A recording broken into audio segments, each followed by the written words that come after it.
He was known as Reuven Amdahl, a quiet 37-year-old systems analyst who lived his life in predictable patterns. Every morning, he arrived at work early, joined meetings without drama, and responded to messages from his wife, Lyria, a 35-year-old marketing manager. But on this particular Tuesday, his entire world shifted with one unexpected buzz from his phone. Reuven glanced down, expecting a grocery reminder or a random thought. Instead, he saw a message that didn't belong to him at all. "Last night was incredible, baby. I can't stop thinking about you." For a moment, he didn't breathe. Someone in the meeting asked him a question, and he nodded without meaning to. He wasn't listening. His mind was already sinking into a cold, silent place. Reuven stared at his phone as if the screen had betrayed him. The message continued, talking about hands, about meeting again, about how her husband would be gone next week. But Reuven wasn't going to any conference. He wasn't leaving town. Lyria had claimed she would be visiting her sister in another state, something he never questioned. Now, everything twisted into a different shape, one that made too much sense. He quietly took a screenshot, then another, then backed it up to his cloud, his email, and even sent it to himself through a different app. His heart didn't race. Instead, everything inside him went still, almost peaceful. He replied with 2 calm words, "Interesting message." When he stepped out of the meeting, he felt strangely steady, like someone else was guiding his body. He got into his car and began making calls. First to attorney Sullivan, a divorce specialist recommended by a coworker. Then to Lyria's parents. Then to her company's HR department. Each time, he attached the same screenshot. He didn't explain much. The evidence explained itself. And as he worked through the list, he felt the weight of betrayal turning into something sharp and purposeful. Right in the middle of this hollow calm, he reminded himself quietly, "Before we continue, please subscribe, like, and comment where you're watching from so you don't miss out on our next story," as if his life itself had become a story unfolding faster than he could grasp. By the time he returned to his desk, it felt like he was living 2 different Tuesdays. One was normal, answering emails, reviewing spreadsheets, nodding at coworkers. The other was burning quietly in the background. His phone stayed silent. Lyria hadn't noticed her mistake yet. Maybe she was focused on work. Maybe she was talking to the man from the message. Either possibility made no difference to him. There was no version of this day where he pretended nothing happened. Later in the afternoon, attorney Sullivan reviewed the screenshot and immediately scheduled a meeting. She asked the normal questions. How long married? Children? Assets? When she asked whether he wanted counseling, he didn't hesitate. 0 interest. That evening, he arrived home and saw Lyria's car in the driveway.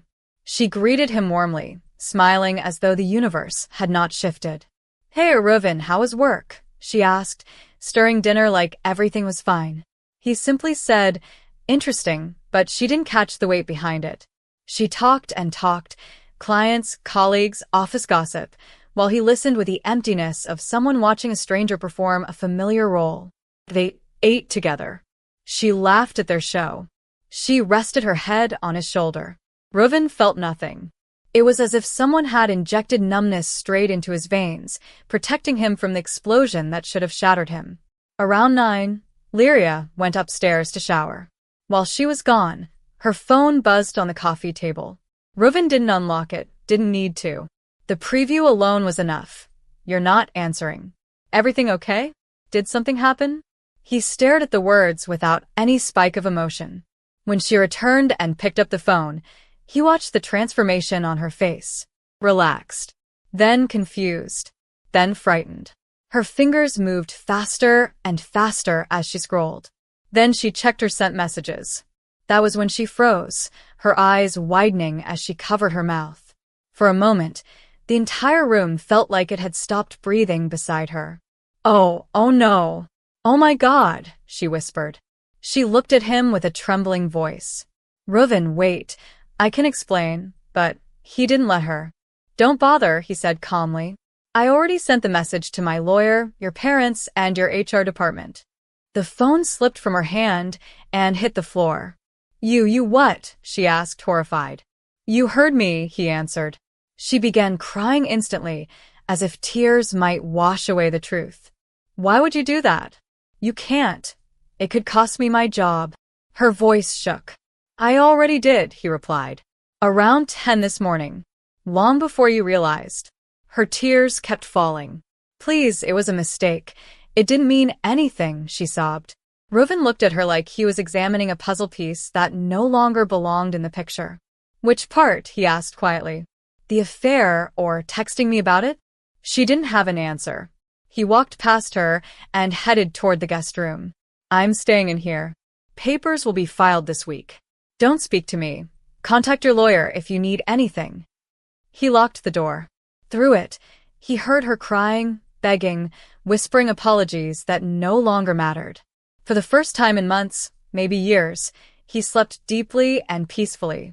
The next morning began with a soft knock on the guest room door. She slipped a letter underneath, a long confession of regret, excuses, apologies, pleas for another chance. He didn't read more than a few lines before throwing it away. At work, he blocked her emails and directed them automatically to his attorney. When her father called, he sounded exhausted. Son, we don't know what to say, he murmured. Her mother took a harsher approach, accusing him of giving up too easily, telling him marriage required work. But Reuven remained steady. I'm not the one who burned 9 years, he told her. Your daughter did that herself. And for the first time since the text arrived, he felt something close to clarity. 2 days later, Lyria came home early while Reuven worked in his small office. She walked in with shaking hands. HR pulled me in, she said. They're investigating everything. You ruined my life, Reuven. He didn't look up. You broke the rules, not me. She stepped closer. Please call them. Say they misunderstood. He finally raised his eyes. No. You made the choices. You face the results. She dropped to her knees, crying, begging, but he stayed calm and silent. Her begging suddenly switched to anger. She stood, grabbed a picture frame from his desk, and smashed it against the wall. You're heartless, she shouted. He didn't move. Get out of my office, he said. This is my house too, she argued. For now, he replied. But the room is mine. Leave. She eventually stormed out, leaving broken glass behind. He put on headphones and kept working as though nothing had happened.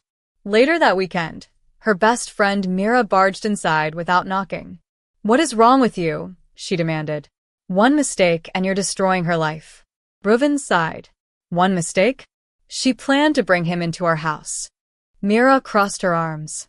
She deserves another chance. He shook his head. She's only sorry she got caught. Mira glared at him, muttered insults, and stormed back out. A few days later, the divorce papers were served at Lyria's workplace. She had to leave the office in tears. Not long after, Reuven received a call from the affair partner himself.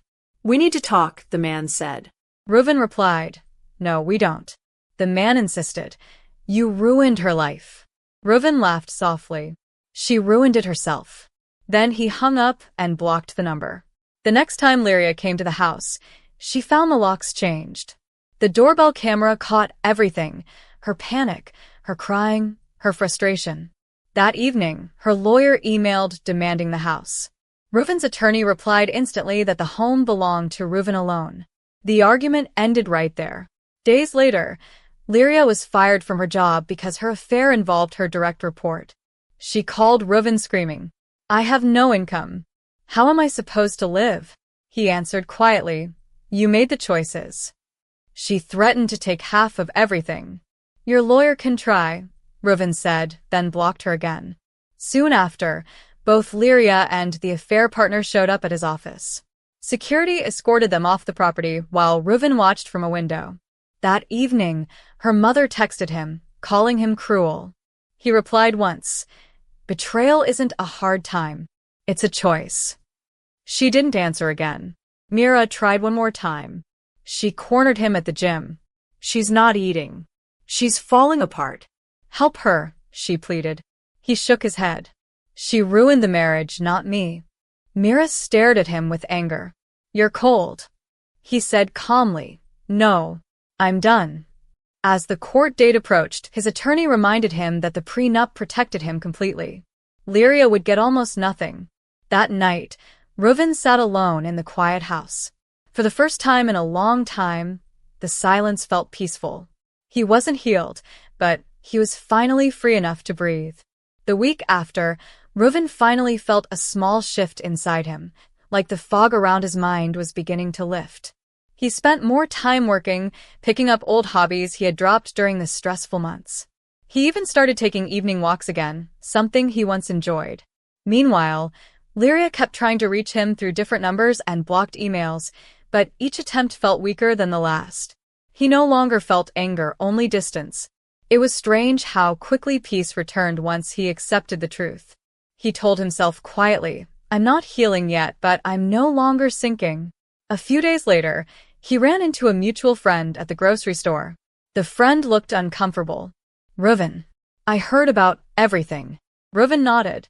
"It's fine." The friend lowered his voice. "She's staying with that guy now. The one from the messages." Reuven raised an eyebrow but felt nothing sharp inside. "That's their choice," he said.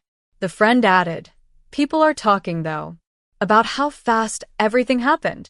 Reuven shrugged. Truth moves fast when it doesn't need excuses. The friend didn't know how to reply, and Reuven simply walked away, choosing peace over conversation. When he got home that evening, he found another letter taped to his door. It was from Lyria. The handwriting was shaky, and the envelope looked crumpled. He hesitated, then opened it. Inside were long paragraphs about regret, loneliness, fear, and lost love. The final line read, "Please don't give up on the woman I used to be." Reuven folded the letter and put it away, not out of hatred, but out of clarity. That woman never existed, he whispered to himself. He realized he was mourning an illusion, not a person. By the time the court date approached, the house began to feel more like his again. He repainted the bedroom, replaced the furniture she had chosen, and rearranged the living room. Every small change felt like reclaiming a part of himself. He even opened the windows again, letting fresh air sweep through rooms that had felt heavy for months. When his co-worker visited one afternoon, he looked around and said, "The place feels brighter." Reuven smiled faintly. "So do I." One evening, he received an unexpected call, this time from Lyria's father. The older man sighed heavily. "Son, I don't know what to say. I'm sorry this happened." Reuven appreciated his honesty. "Thank you," he replied. "I know none of this was easy on your family." Lyria's father hesitated before speaking again. "She won't say who the man is." "But we understand your decision." It was the first time someone from her family didn't ask him to forgive or fix things. When the call ended, Reuven felt a weight slide off his chest. The night before the court hearing, Reuven sat at his desk reviewing documents with his attorney on a video call. "You're well protected," Attorney Solovin said. "The prenup is clear and the evidence is strong. We'll walk out with everything intact." Reuven nodded slowly. "I'm not trying to hurt her. I just can't stay married to someone who lied every day." His attorney softened her voice. "You're not being cruel. You're ending something that was already broken." After the call ended, he sat quietly in his office, listening to the hum of the ceiling fan. For the first time, he felt ready. Court day arrived with a gray, cloudy morning. Reuven walked into the courtroom wearing a simple dark suit, calm and steady. When he took his seat, he noticed Lyria across the room, tearful, exhausted, sitting beside her mother, her lawyer, and the affair partner. The man's presence made the moment feel surreal, but Reuven didn't look away. He simply straightened his shoulders. The judge entered, and the room shifted into silence. Everything that followed felt like watching a story he already knew the ending to. Lyria's lawyer argued for support, for understanding, for mercy. But the prenup, the text message, and the timeline made the truth impossible to hide. The judge read the message aloud, then looked directly at Lyria. "You sent this to your husband by accident." Lyria nodded weakly. "Yes, Your Honor, but it was complicated." The judge shook his head. "Your words are clear. The consequences are yours." Her lawyer tried again, claiming Reuven had weaponized the text, but the judge cut her off. Forwarding evidence is not weaponizing anything. The ruling came quickly, no support, the house stays with Reuven, assets split exactly as stated in the prenup, each paying their own legal fees. Lyria's mother burst into tears. The affair partner stared at the floor, as if realizing too late that he had gained a relationship full of broken pieces. When the hearing ended, Lyria walked toward Reuven outside the courthouse. Mascara streaked down her cheeks. "I hope you're happy," she whispered. "You destroyed my life." Reuven met her eyes. "No," he said calmly. "You destroyed your life. I just chose not to join you." Then he walked away without looking back. Reuven drove home slowly after court, letting the cool air from the open window calm him. The sky looked clearer than it had in weeks. When he entered his house, he paused in the doorway for a moment, feeling the quiet settle warmly around him. No arguments. No lies. No tension pressing against his chest. He walked through each room, noticing how peaceful everything felt. For the first time, the house didn't remind him of what he had lost. It reminded him of what he still had. He whispered to himself, "This is mine. My life starts again here." That evening, he made himself a simple dinner and sat by the window, watching the streetlights turn on one by one. His mind drifted back to the courtroom, to the sight of Lyria clinging to her boyfriend's arm while looking at him with hurt eyes. He didn't feel anger. He didn't feel satisfaction. Instead, he felt distance, like she belonged to a chapter already closed. He thought about the years they spent together and how much of that time he had spent trusting the wrong version of her. He finally realized that letting go wasn't cruel. It was necessary. The next morning, he received a message from a mutual friend. She moved in with him.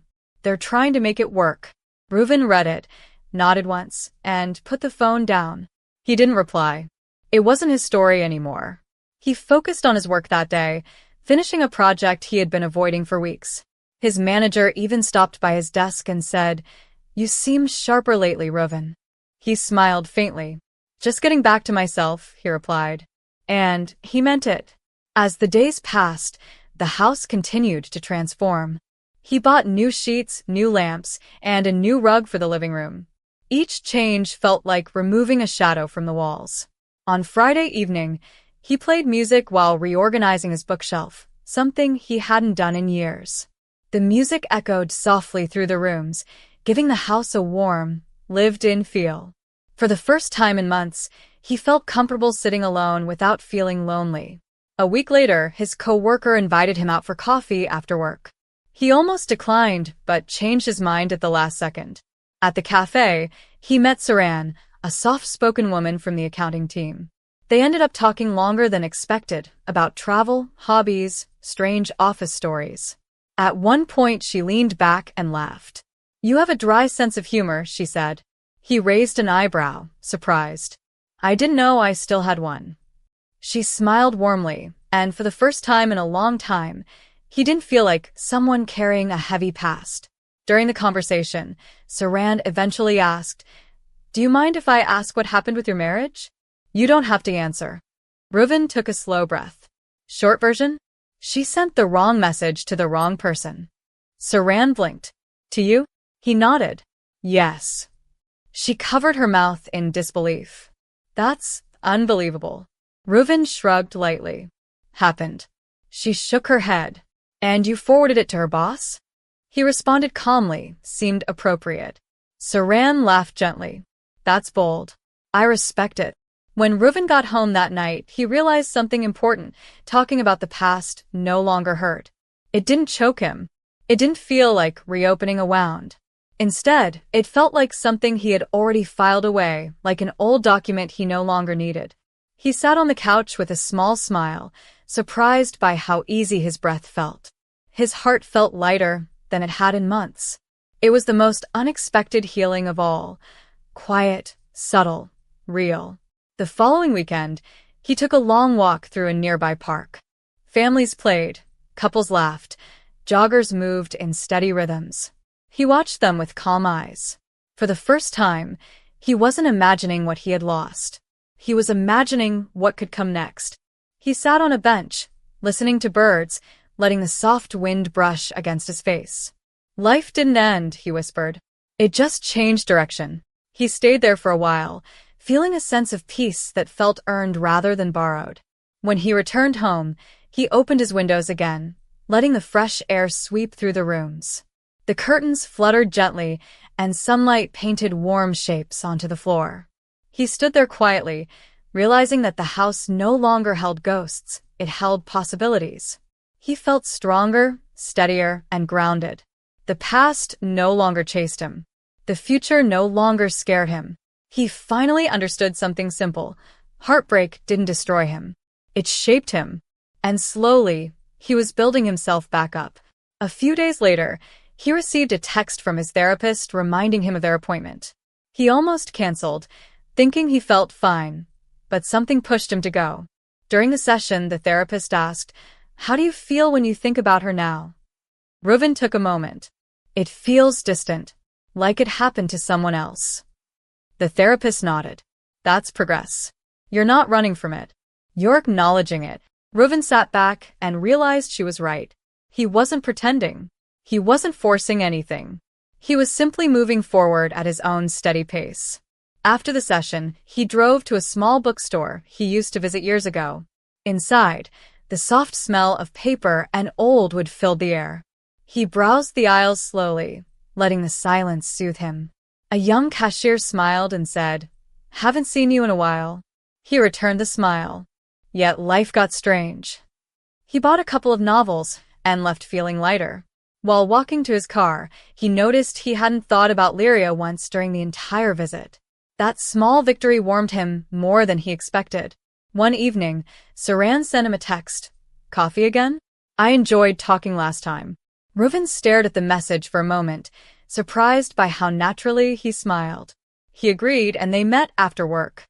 Their conversation flowed easily again, this time more relaxed, more open. At one point, she said softly, "You seem different today. Brighter." He shrugged. "Maybe I'm just tired of carrying old weight." She nodded. "Let it go. You deserve a new chapter." Her words lingered with him long after the evening ended. That night, Reuven sat in his living room with the lights dimmed and the windows open. The cool air drifted in slowly, carrying the faint sounds of the neighborhood, birds, distant cars, a dog barking somewhere far away. He closed his eyes and felt something he hadn't felt in a long time, genuine calm. No fear, no guilt, no looking over his shoulder for hidden truths. The house felt warm, safe, and honest. He whispered to himself, "Peace. I missed this." A week later, he heard through mutual friends that things weren't going well for Lyria. She struggled to find work because of the ethics violation, and tension had already begun growing between her and the man she moved in with. People whispered that he seemed overwhelmed by her emotions, her anger, her chaos. Reuven listened quietly as someone explained it all, but he didn't react. He simply said, "I hope they figure out their path." It wasn't bitterness. It was acceptance. He no longer wished for revenge. Life had already delivered its own lessons. On a quiet Saturday morning, he decided to clean out the last box of shared belongings he had avoided for months. Inside were old photos, random souvenirs, and letters from earlier years. He looked through them slowly, not rushing, not hurting. They felt like relics from a life that belonged to a different version of him. A younger man. A trusting man. Carefully, he chose what to keep and what to throw away. When he closed the box for the final time, he felt an unexpected sense of relief. Later that afternoon, he sat on the porch with a cup of tea, watching the clouds drift across the sky. A neighbor walked by and waved. "Haven't seen you outside in a while," she said. He smiled, trying to enjoy the quiet. She laughed softly. "It suits you." He watched her walk away and realized she was right. Quiet did suit him. Peace suited him. Being alone didn't feel empty anymore. It felt like space he could build something new in. In the evening, he received a light message from Saran. "Hope you're having a calm day." He replied, "I am. Thank you." Her next message appeared almost instantly. Before we continue, please subscribe, like, and comment where you're watching from so you don't miss out on our next story. It made him laugh unexpectedly. She followed up. Sorry, I saw it in a video earlier, and it got stuck in my head. He shook his head, amused. It surprised him how natural it felt to laugh again, how easy she made it. As night settled in, Reuven stood by the window, looking at the quiet street outside. He thought about the journey he had walked through, the betrayal, the anger, the silence, the court, the healing. He didn't regret how he handled any of it. Not the forwarding of the message, not the divorce, not the boundaries he built. Actions have consequences, he murmured. And mine led me here. He closed the window gently, feeling the cool air fade into the room. Then he whispered the truth he finally believed. I kept my peace. That's enough. And for the first time in a long time, he felt whole. Please subscribe, like, and comment.